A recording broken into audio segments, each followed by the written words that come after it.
मस्त थंडी पडलेली आहे आणि या थंडीच्या दिवसात केसांची काळजी कशी घ्यायची याबद्दल बऱ्याच गोष्टी आपल्या मनामध्ये चालू असतात.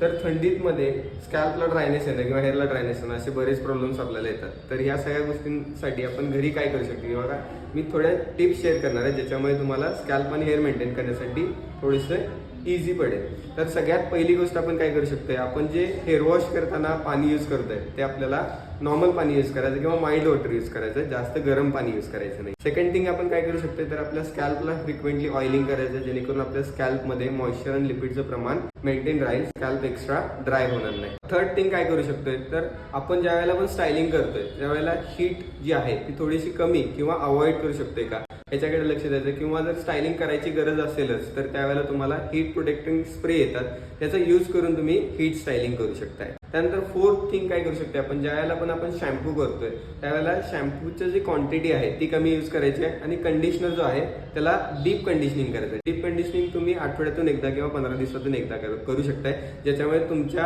हेअर मधील जे मॉइश्चर आहे ते मेंटेन राहतं आणि शाईन आणि सॉफ्टनेस तशीच राहते. ज्या वेळेला पण आपण घरातून बाहेर पडणार आहे त्यावेळेला आपला हेअर जो आहे तो प्रोटेक्टेड असेल किंवा कवर्ड असेल याची काळजी घ्यायची. तर या सगळ्या गोष्टी फॉलो करून आपण विंटर्समध्ये केसांची चांगली काळजी घेऊ शकतो जेणेकरून आपल्या हेअरमध्ये ड्रायनेस किंवा हेअरफॉल अशा कोणत्याच गोष्टी येणार नाही.